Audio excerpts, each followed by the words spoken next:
ജമാഅത്തെ ഇസ്ലാമി രൂപീകരിച്ചിട്ട് ഒരുപാട് കാലം ജമാഅത്തുകാരെ രീതി എന്താ നിങ്ങൾ വോട്ട് ചെയ്യാൻ പോകൂല. എന്താ വോട്ട് ചെയ്യാൻ പോകാത്തത്? ഇവിടെ ഇസ്ലാമിക ഗവൺമെന്റ് അല്ല ഭരിച്ചുകൊണ്ടിരിക്കുന്നത്. ജമാഅത്തെ ഇസ്ലാമിയുടെ വാദം ഇവിടെ നമ്മളെ നിസ്കാരം നോമ്പൊക്കെ ശരിയാകണമെങ്കിൽ, ഷഹാദത്ത് കലിമ പോലും സ്വീകാര്യോഗ്യമാകണമെങ്കിൽ ആദ്യം വേണ്ടത് ഇവിടെ അള്ളാന്റെ ഭരണം ഉണ്ടാകലാണ്. അള്ളാന്റെ ഭരണം എന്ന് പറഞ്ഞാൽ എന്താണ്? സോളിഡാരിറ്റിക്കാരന്റെ ഭരണം. അള്ളാന്റെ ഭരണം എന്ന് പറഞ്ഞാൽ എന്താ? വെൽഫെയർ പാർട്ടിന്റെ ഭരണം എത്തിയാൽ ഓക്കെ. ഏതെങ്കിലും ഒരു വാർഡില് വെൽഫെയർ പാർട്ടി എന്ന് പറയുന്ന ജമാഅത്തെ ഇസ്ലാമിയുടെ ഏടാകൂടത്തിന് ഒരു മെമ്പർ ഉണ്ടായാൽ അവിടെ തൽക്കാലം അള്ളാന്റെ ഭരണമാണ്. അല്ലാതെ പിന്നെ ജമാഅത്തുകാർക്ക് വോട്ട് ചെയ്യാൻ പറ്റൂലല്ലോ. ഇങ്ങനെ ജമാഅത്തെ ഇസ്ലാമിക്കാർ ഒരുപാട് കാലം വോട്ട് ചെയ്യാൻ മാറി നിന്നു എന്ന് മാത്രമല്ല, ആയത്തോതിയിട്ട് പച്ചക്കു പറയാണ് ഇസ്ലാമികമല്ലാത്ത ഭരണ വ്യവസ്ഥയെ സപ്പോർട്ട് ചെയ്യാൻ വേണ്ടിയിട്ട് ഒരിക്കലും നമ്മൾ വോട്ട് ചെയ്യാൻ പാടില്ല. ഇവിടെയുള്ള എല്ലാ രാഷ്ട്രീയ പാർട്ടികളും ശ്രദ്ധിക്കേണ്ട കാര്യമാണ്. ജമാഅത്തെ ഇസ്ലാമിയെ ആരെങ്കിലും എപ്പോഴെങ്കിലും ഒക്കെ മടിയിൽ വെച്ചിട്ടുണ്ടോ അത് അടക്കേമെന്ന് വിട്ട് കവുങ്ങാകും. അവസാനം പിരിച്ചു കുഴിച്ചിടാൻ കഴിയാത്ത കോലത്തിൽ അത് നിങ്ങളുടെ ആസനത്തിൽ ആൽമരമായി മാറും. അതുകൊണ്ട് ജമാഅത്തെ ഇസ്ലാമി ഡേഞ്ചറാണ്. ഈ ജമാഅത്തെ ഇസ്ലാമിക്കാര് ഇസ്ലാം കൈകാര്യം ചെയ്യുമ്പോൾ ഇസ്ലാം തെറ്റിദ്ധരിക്കപ്പെടുകയാണ്. ഈ ജമാഅത്തെ ഇസ്ലാമിക്കാര് ഇസ്ലാമിക ഭരണത്തെ കുറിച്ച് പറയുമ്പോൾ ഇസ്ലാമിക ഭരണം തെറ്റിദ്ധരിക്കപ്പെടുകയാണ്. ഇവർ മുസ്ലിം ഖലീഫമാരെ കുറിച്ച് പറയുമ്പോൾ ആ ഖലീഫമാര് തെറ്റിദ്ധരിപ്പിക്കപ്പെടുകയാണ്.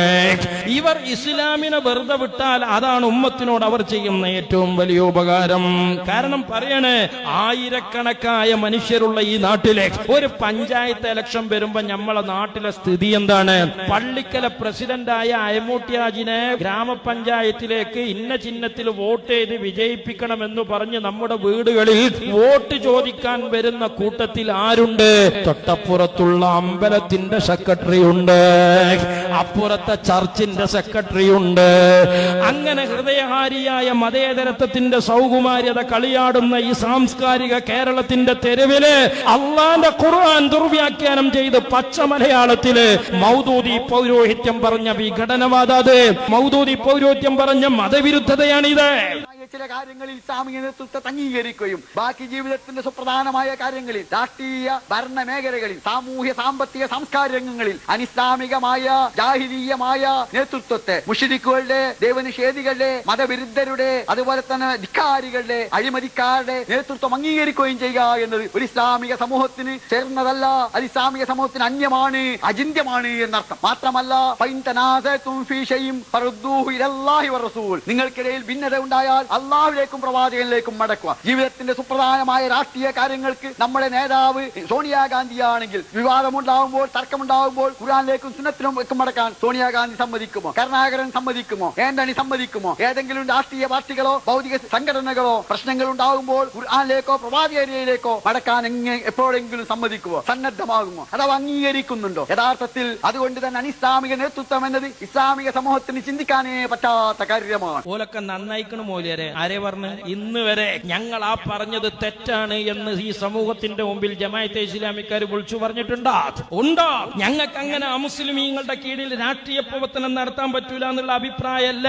അന്ന് ഞങ്ങൾ ആയത്തോതി പറഞ്ഞത് ശുദ്ധ അസംബന്ധമാണെന്ന് പറയാൻ ജമാഅത്തുകാർ തയ്യാറുണ്ടോ? ഇങ്ങനെ മുസ്ലിമീങ്ങളെ തെറ്റിദ്ധരിപ്പിച്ചതിന് ഉമ്മത്തിനോട് മാപ്പ് ചോദിക്കാൻ തന്റെ ഇടമുണ്ടോ? ഇല്ല. ഇത് അവരുടെ ഒളി അജണ്ടയാണ്, ഇത് അവരുടെ ഹിഡൻ അജണ്ടയാണ്. ഈ അജണ്ട ഒരുപാട് കാലം ഇവർ പബ്ലിക്കിൽ പുറത്തെടുത്തു. അങ്ങനെ ഒരു രാഷ്ട്രീയ പാർട്ടിന്റെയും കൂടെ നിന്നില്ല എന്ന് മാത്രമല്ല, ഇവിടെ വോട്ട് ചെയ്യാൻ പോലും പാടില്ല. ഇസ്ലാമിക ഭരണം വരാതെ വോട്ട് ചെയ്താൽ ഷിർക്കാണ് എന്നാണ്, ഇസ്ലാം എന്ന് പുറത്തു പോണ കാര്യമാണ് എന്ന് പച്ചക്ക് ജമാഅത്തെ ഇസ്ലാമിക്കാർ പ്രസംഗിക്കുകയാണ്. ജമാഅത്തെ ഇസ്ലാമി ഷിർക്കാണ് എന്ന് പറഞ്ഞ ഇന്നും ഷിർക്കാണ്, ഇന്നലെ ഷിർക്കാണ്, നാളെ ഷിർക്കാണ്. അതാണ്. നിയമസഭയിലും ഷിർക്കന്നെ, ഗ്രാമപഞ്ചായത്തിലും ഷിർക്കന്നെ, ഈ തെരഞ്ഞെടുപ്പിലും ഷിർക്കന്നെ, കഴിഞ്ഞ തെരഞ്ഞെടുപ്പിലും ഷിർക്കന്നെ, വരുന്ന തെരഞ്ഞെടുപ്പിലും ഷിർക്കന്നെ. എന്താ കാരണം? ഒരു സംശയങ്ങൾക്ക് വേണ്ട. ഒരാൾ ദൈവേതര ഭരണവ്യവസ്ഥയ്ക്ക് കീഴിൽ, കേട്ടോളൂ, ദൈവേതര ഭരണവ്യവസ്ഥയ്ക്ക് കീഴിൽ ദൈവേതര ഭരണവ്യവസ്ഥ നടത്തേണ്ടതിനായി തെരഞ്ഞെടുപ്പിൽ മത്സരിക്കുകയും അസംബ്ലിയിൽ പോവുകയും ചെയ്യുന്ന പക്ഷം അത് തൗഹീദിന് വിരുദ്ധവും അനനുവദനീയവും ജനാധിപത്യവുമാണ്. മനസ്സിലായപ്പോ നിങ്ങൾക്ക് ഈ പറഞ്ഞത് ദൈവേതര വ്യവസ്ഥ എന്ന് പറഞ്ഞാൽ എന്താ അറിയോ? ഉമർ റളിയല്ലാഹു തആല അൻഹുവിന്റെ ഭരണമല്ല ഇവിടെ, ഖുർആനും സുന്നത്തും അനുസരിച്ചുള്ള ഭരണമല്ല ഇവിടെ.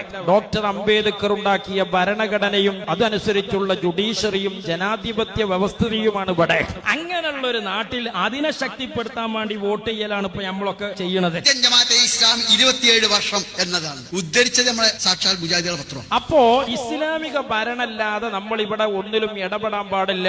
ഇവിടെ അടിസ്ഥാനപരമായി മുസ്ലിമീങ്ങളുടെ പ്രധാനപ്പെട്ട അജണ്ട ഇസ്ലാമിക ഭരണം സ്ഥാപിക്കലാണ് എന്നാണ് ജമാഅത്തെ ഇസ്ലാമി പറയുന്നതെങ്കിൽ അതിന്റെ ഹൈന്ദവ വേർഷനാണ് ഹിന്ദുത്വ എന്ന് പറയുന്നത്. ജമാഅത്തെ ഇസ്ലാമി ഇസ്ലാമിന്റെ പേരിൽ ഈ പറയുന്നത് എന്താണോ അതിന്റെ ഹൈന്ദവ വേർഷനാണ് RSS ഇവിടെ പറഞ്ഞുകൊണ്ടിരിക്കുന്നത്. ഇന്ത്യ എന്നാൽ ഹിന്ദുത്വമാണ്, ഇന്ത്യൻ ദേശീയത എന്നാൽ ഹൈന്ദവ ദേശീയതയാവണം എന്ന RSSകാരന്റെ അതേ വാദമാണ് ഇസ്ലാമിന്റെ പേരിൽ ജമാഅത്തെ ഇസ്ലാമി ഉയർത്തിക്കൊണ്ടുവരുന്നത്. എന്നാൽ മുസ്ലിമീങ്ങൾക്ക് അങ്ങനെ ഒരു വാദമല്ല. ഇസ്ലാമിക ഭരണമല്ലെങ്കിൽ പിന്നെ മുസ്ലിമായി മരിക്കാൻ പറ്റൂല എന്നുള്ള വാദം മുസ്ലിമീങ്ങൾക്കില്ല.